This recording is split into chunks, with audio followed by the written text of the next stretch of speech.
Heavy industry sits at the heart of net zero challenge. Across the world, and particularly here in the UK, sectors like steel, cement, chemicals and manufacturing are responsible for a significant share of emissions. But these industries also support thousands of jobs, regional economies and materials that underpin modern society. In Wales, that question is being tackled head-on. Net Zero Industry Wales brings together some of the country's largest industrial players working collaboratively to accelerate decarbonisation across the industrial clusters.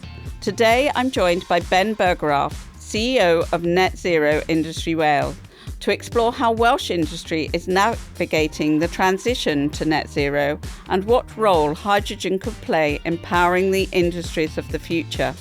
So, Ben, welcome. Thank you for coming to join me today. So tell me a little bit about what you do at Net Zero Industry Wales and what your objectives as CEO are. So thanks, Karen, for having me in the first place. I'm very welcome to be here today to talk about what we do in Net Zero Industry Wales. Net Zero Industry Wales is actually a spin out of the South Wales Industrial Cluster, also known as SWIC. That actually was part of the 6 clusters that were formed and also were supported through the Industrial Decarbonisation Challenge Fund that Innovate UK run on behalf of DESNZ. And that again was in response to, I think, the original 10-point plan that was published by, I think, Prime Minister Boris Johnson at the time, to have 4 industrial clusters decarbonised by 2030. I think once the kind of project that it called the South Wales Industrial Cluster came to an end, the industrial parties that were part of this kind of larger collaboration, they approached Welsh Government and said it would be great if we could have a not-for-profit independent company that helps with the implementation of the plan. So the plan actually could be stayed current, because the moment you publish a plan, it is already out of date the day after it was published. So, but also really had it could work in a collaborative way with government on that implementation. So we are a private public sector partnership. So 50% of our core funding comes from Welsh Government. And the other 50% from industrial partners. Welsh Government actually agreed to that, but on the condition that it became a pan-Wales organisation rather than only being South Wales centric. So we're not only supporting the South Wales Industrial Cluster, we've also been helping the kind of like North East Wales Industrial Decarbonisation Cluster set up, which is a primarily Deeside and Wrexham. They also have about 2 million tons of emissions. And under that kind of like cluster heading, we've also done a cluster plan there as well with Innovate UK support as part of the dispersed cluster funds. But they all have come to an end now, and we now need to find our own way of actually still ensuring that those plans are implemented. Okay, because you've got another 4 years before you get to 2030. So how are you doing on implementing those plans and getting to that decarbonisation? I think we're doing better than 3 years ago, because we were established in 2022. We're going for just over 3 years. It will be 4 years in October. I think there are a couple of key things missing, particularly in Wales, and that's particularly around the infrastructure. So we see in North Wales, actually in North East Wales, we see actually a good kind of level of progress, particularly in the wake of the HyNet cluster. So you see Pagewood Cement, but also projects like Connah's Quay Power Station and the Park Edfer from Infinium actually starting to get into the track 1 kind of process, and that enables those kind of like companies to start their decarbonisation journey, and it's a significant proportion of the North East Wales emissions. But what we see in South Wales is we're fully dependent on what we call non-pipeline transport of CO2, because in South Wales we don't have a large CO2 store on a doorstep. And therefore we have to have a shipping solution, or also sometimes called a non-pipeline transport solution, that enables some of the businesses that fully depend on carbon capture and storage to actually start to decarbonize. Now, that's NPT element is also important in the same way that actually CCS clusters are very important to initiate large-scale hydrogen production. You see that in HyNet, where CCS and hydrogen are fully integrated with each other. We also can I just ask you what CCS? Oh, it's carbon capture and storage. Oh, of course, yeah. So just try not to go too much into acronyms. Really accessible for our listeners. So thank you. Yeah, so CCS is carbon capture and storage, and I think for large-scale hydrogen production, we found also through all the cluster plan development that actually you need to have some form of what they call blue hydrogen. So that is natural gas, and it will convert it into hydrogen, and the CO2 you then capture and utilize the CCS, or the carbon capture storage technology, to actually create that large-scale hydrogen production. And that's really important for future pipeline development, particularly if we want to produce hydrogen in a resilient way for larger industrial natural gas users, and they want to fuel switch. Now, if you look at the carbon capture storage element as well as hydrogen combined, provide around 70 to 80% of the total emissions reduction for industry in Wales. And so it's a really large element of that. Yeah. And what about green hydrogen, though? Should that be in the mix? Absolutely. Yeah. Any color of hydrogen. I don't like to talk about green, purple, yellow, whatever color that might be. Many different colors. I think we talk about in general about low carbon hydrogen. And so I think everything is in the mix. And particularly when we see in 20, 30 years, there's large volumes of floating offshore wind, or I have to say nowadays deep water wind, because some of the deep water wind solutions are not necessarily floating solutions. That's a whole different podcast on its own, I think. We won't go there. But once that starts to be deployed at scale, I think hydrogen also starts to play a role, particularly with utilizing that source of energy in a much more efficient way. So this, what they call this dual vector approach, not only producing electricity, but also hydrogen from wind, offshore wind, I think will become a really important part of our overall resilience kind of story. And we see some of those kind of projects start to emerge, and particularly with Dolphin Hydrogen, where I think they're developing a world's first floating or deep water wind generation combined with electrolysis using seawater.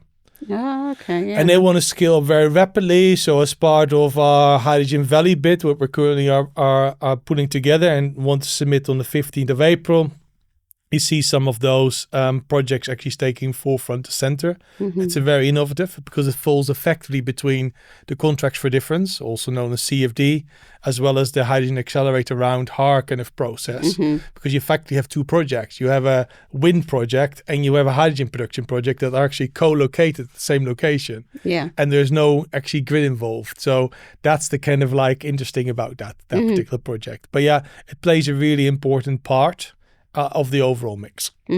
So they'll actually be producing hydrogen out at sea or back on land? In the Dolphin Hydrogen specific option there is it's only directly offshore production of hydrogen.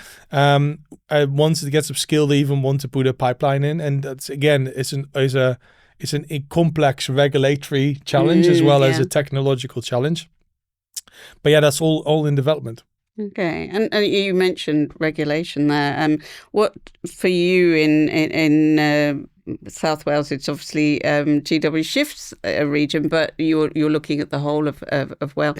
What's the biggest challenges that you need government to fix for you to really get to that decarbonisation? Is there regulation that's needed?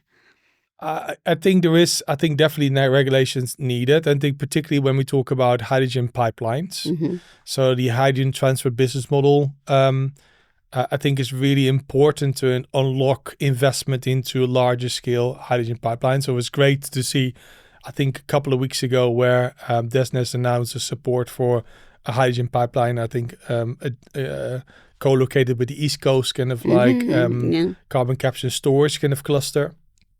But yeah, that's a really important element, and currently investment or ongoing kind of development expenditure. So expenditure, how they call it, or costs that are basically incurred by detailed design processes for those pipelines are currently not allowed to be spent under the kind of regulatory regime, article with Ofgem. So, and I think that kind of like is currently halting quite a lot of the development and progress for hydrogen pipelines in South Wales, but also in North Wales. So we have two projects. One is called Highline Cymru, which effectively in its first phase connects Milford Haven up to Port Talbot. But we also have a project that's called Highline Cymru Gogledd, which is North Wales. And that connects up Deeside with Wrexham and builds on the kind of high nets cross border then into from the northwest of England into Deeside up in northeast Wales,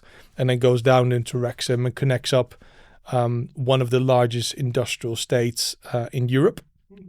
But yeah, regulation plays a really big role, and that uncertainty is not helping the situation at the moment, because it's not very clear when these companies like Wales and West Utilities are actually able to start investing in those pipelines. And I think they're eagerly awaiting the hydrogen strategy, which is still due out from UK government.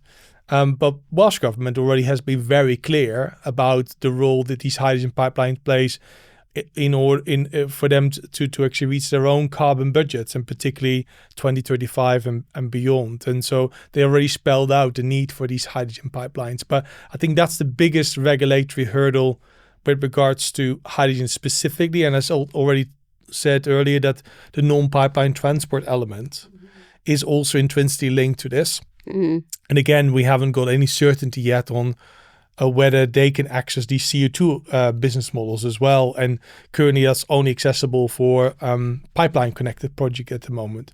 Again, we see change there, where I think they're planning to open up a Pathfinder process later on this year for the East Coast cluster, as well as they're currently consulting on the non-pipeline transport and how that should be implemented in the UK. And so that I think we see, I call it a real kind of like change in that space. But I think we're still at least 5 to 7 years away before we see any of those projects really coming to fruition and making significant changes to our emissions. So I think we still have a bit of a long time to go. And is it all about emissions, or is it the recent activities that we've seen in the Middle East? Is it more about energy security now, or is it all still focused on that decarbonisation? No, I think you're right, Karen. That's a good question. I think it's not only about decarbonisation. I think the production of an abundant level of low carbon energy, I think we already see it attracts a lot of investment in other places like Canada and Scandinavia, particularly predominantly nuclear and hydro energy are driving some of this.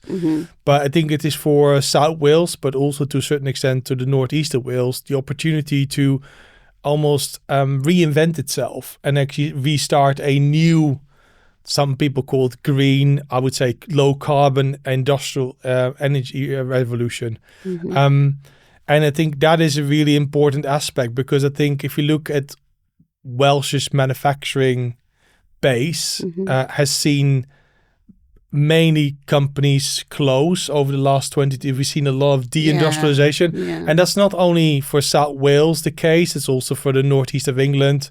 For also Scotland, Grangemouth is a good recent example of that, or I have to say a bad example, because it's not a very positive story. But I think it's a real opportunity to reinvent itself and find a new way of becoming globally cost competitive over a long period of time. This is not a silver bullet, but I think this transition to lower kind of carbon sources, I think it's something that will continue, even despite the kind of negative political connotations now around net zero.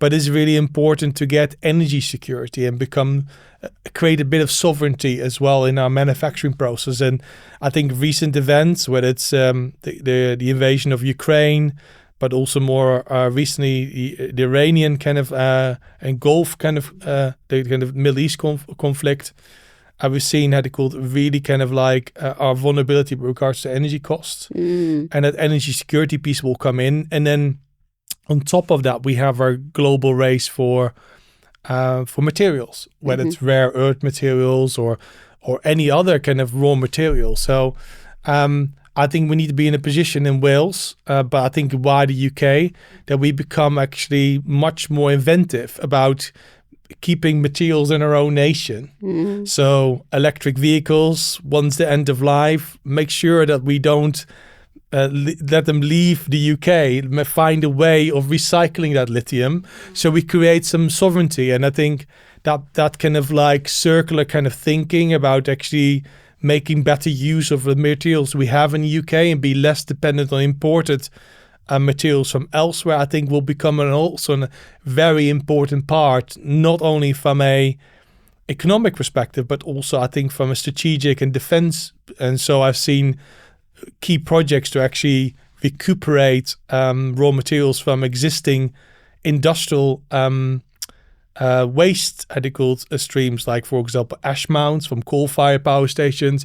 There's actually real kind of impetus around that. Again, hydrogen plays an incredibly important role in there of refining those materials and making sure that they actually are meeting similar levels of quality as an important kind of equivalent would have been. So, and raw material. So it's, again, a very interesting thing. And we're currently working, or we have submitted a local innovation partnership fund bid that actually really features that material security and energy security alongside of each other, and we call it industrial resilience. And I think that is ultimately the aim, I think, of some of the work we're doing, is to instill that industrial resilience in the kind of like industrial heartlands of Wales, and make sure that those jobs can continue to go, but in a way that is actually more sustainable to the environment, but also much more sustainable from an economic perspective, because a lot of those businesses have not been financially sustainable for the last decades. You know, we talked a little bit about industry and government.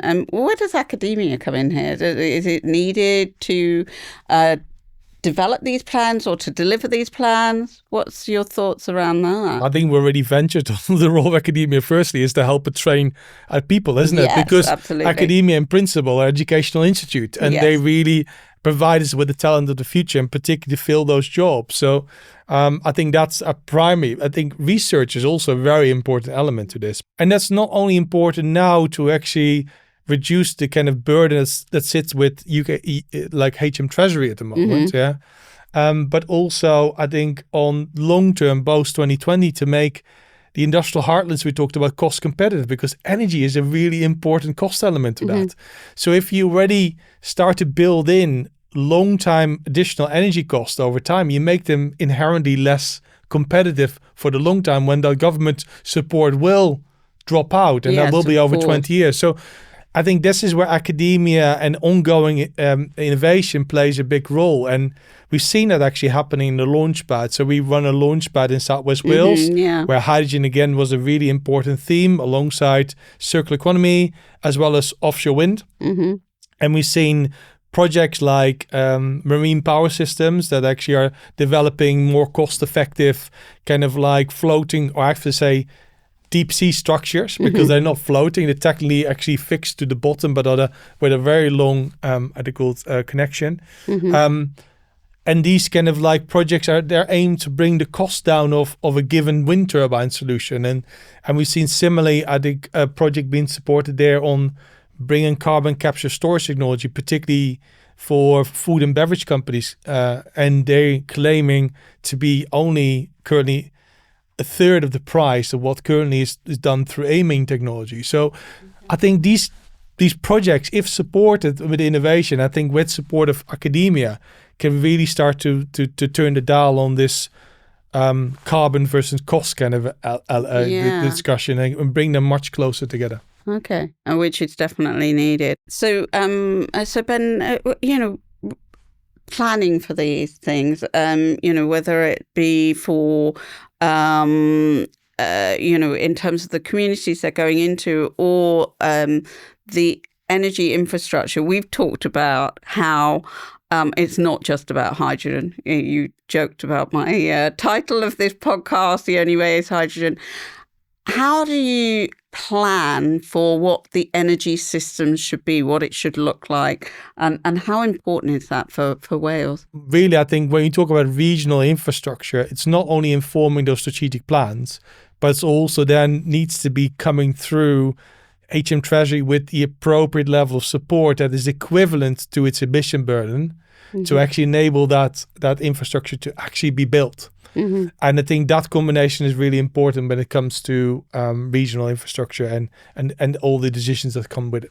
Yeah. Okay. So what you're kind of really saying is that investment, I mean, you're talking about Wales. So in the GW shift, we talk about the southwest as well, which also has areas of low employment and has industrial pockets, not like we see in Wales, but those areas haven't had the same kind of investment because there was this levelling up and people looked to the north and then into Scotland. But actually, there's a lot going on in this region that can really help in terms of the development of the economy across the UK. Yeah, I think that's just good. I think what's been not very visible to other parts of Wales. I think Wales has inherent nature to actually do things quietly well, not scream about it. So they have not been very good in really bringing out the business case in the same way. I think the Northern Powerhouse has done that fantastically. I don't think it's luck, or it's actually it's like it's something that's just come out of nothing. I think there's been a clear, consistent kind of messaging coming from that. And I think we start to see that Team Wales approach in the same way that's happened in the Northern England part as well, is to come through and say, we actually have a really strong portfolio of projects that actually could make a really large, meaningful contribution to the economic growth objectives of the existing government. So please also spend appropriate more time to actually support those, because if you unlock that could actually have a real good impact on the growth aspirations, but also it enables what we call this just transition. Because I think when you're going through this kind of process, you can't leave people behind and regions behind. I think there needs to be a much more concerted effort in how do you actually distribute these kind of like support mechanisms more equally over a longer period of time to different regions. So I think North of England is currently in pole position. They're doing things well. They're implementing stuff. I think the time is coming now for other parts of the UK, Scotland and Wales, to get its own kind of equivalent to also allow them to transition in that way. And it has the right resources and infrastructure and a plan. It has a plan. I think that's the important thing. Really, really important. And a strong investment case. So we've done all the numbers. We've run all the numbers. In the past, people were questioning, is it value for money? I think it is really value for money. So this factor 3 that often has been referred to as every pound of taxpayer money needs to generate 3 times as much equal value. I think we can really meet that in Wales. Overall, yeah. Are we punching our weight in the world on our transition to more cleaner energy? I think we're not even close to our potential. I think, but that's the important part. We have a lot of potential. I think there are some, like, the reason why industry hasn't been doing very well and aren't competitive at the moment is because it has always been, particularly after the closure of the coal mines, being increasingly dependent on imported raw materials as well as imported fuel. Yeah. So, and I think the fact that we had a lot of abundant source of energy on our doorstep in oil or gas, but coal, particularly in South Wales, allowed us to actually absorb the additional cost of importing those raw materials and still have a competitive, high quality product. Then you're going to lose the battle from a competitiveness perspective. And I think a lot of people don't appreciate that actually those larger corporations, they have to run 48 weeks of the year to break even. And the last 4 weeks, if they run well, it's profit. And that's wiped away with just an energy spike or are shut down because they have the wrong raw material. All of that. Yeah. Any operational instability will cause that. That also makes them inherently conservative. So I think what actually the transition means and the fact that we have an abundance of carbon storage, we can store much more than we ever will emit in Europe, and we have the ability to store for most of Europe. What a competitive advantage is that. Wow. And then we have this enormous wind resource alongside of our shores. Yeah. And particularly with deep water offshore wind that we want to deploy in the Celtic Sea, but Scotland will. If you think about that, then I think that becomes a really important differentiator in very long term. And we talk about post 2040, 50 when we deploy all that. But that makes UK again, I think, almost the envy of the rest of the world if we do it properly. And I think that's the potential people talk about. But we have to go to this transition period, and we have to have the patience. We need to have also the kind of like resilience and also in the belief that this is the right way to go in order to get prosperity for our future generations. And is that part of the issue really that we see, whether, it's government, it's industry, it's technology development, that it's about jam in the future rather than jam in the today. And people want the jam today. They want to see energy prices going down. They want to have jobs. They want good growth in the country, and they want it sort of immediately. But we need to play a longer game. Yeah, but like if you do it from a business perspective, you don't only focus on the jam of in 10, 20 years time because you run out of business. You don't have a business anymore. So I think you need to do all of it. But you can't just have one in expense of the other. Yeah. So I think like what we tend to do is to focus the limited resources on the stuff that actually hurt us the most now. And I would really advocate that we start to really think about what are we doing, how they call now to resolve the issues. But then the other part needs to be used in order to get really into the space that we actually are looking at the long term. And that's, I think, Norwegians have done that really well with their oil funds. And I think this is a famous story and a well-known story that 50% of all the revenues they put into a sovereign wealth fund. And that not only pays for their investment kind of like into renewables and other stuff, but also pays for their equivalent in the NHS and other social security. And the thing is, but the other 50% was used then to relieve the pains of the here and now. I think we need to go to a similar model where we not only reduce the pain of the here and now, because I think that's really important, but also I think we'll think about what we can do in the long term to really make best use of that enormous potential that UK has, in particular in a world which needs to be less dependent on fossil fuels, like we've been historically, in order to mitigate some of the kind of like changes that we will see as a result of climate change. Yeah, and the variables that we see that come, which we couldn't predict as well. And so I just wanted to pick up on, you talked about, industrialization, industrial revolution. Are we now talking about an energy revolution? That could be what makes the UK a really prosperous place in the future. I think it's not only an energy revolution. Of course, it's an energy revolution because we want to be shifting towards less fossil fuels. So we have currently an economy that's in Wales is over 90% dependent on fossil fuels. I think it's also, a industrial revolution in the sense that that's linked to the point earlier made around materials and the use of AI and other kind of like technologies that will emerge.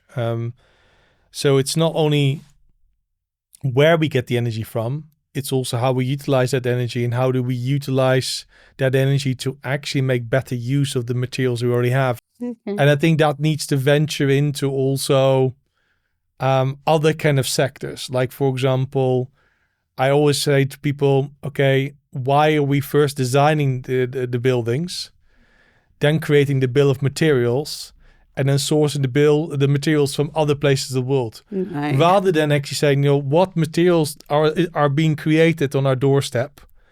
What kind of building can we create as a result of that?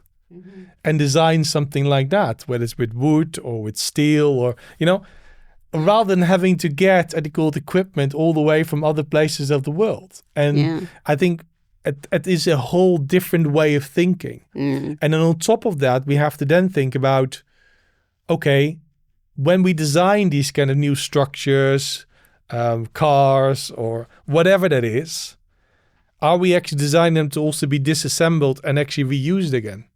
So in order to have really high quality steel, you need to have high quality scrap. And I think that is the real kind of challenge about also how you maintain that. And I think it goes wider than just manufacturing. It goes into how we utilize equipment and that material as well. And how we design that with in mind for it to be reused. And I think that is a really important shift. I think alongside the energy transition. I think, and that will determine whether you're going to be competitive or not. Yeah. So it's reuse as well as energy. Yes. Yeah. Okay. Yeah. And I like it. Yeah. It's a really important part, I think. Yeah. Yeah. Thank you. And I think that a lot of people are more focused on that these days, and also about that local focus. That what do we have here? I think that's a really good message. So thank you very much for joining me today, Ben. We could have carried on talking forever, but we have to stop somewhere. Really lovely. Lots of really interesting stuff there. So thank you for joining me today. It was my pleasure, Karen. Thank you for having me today.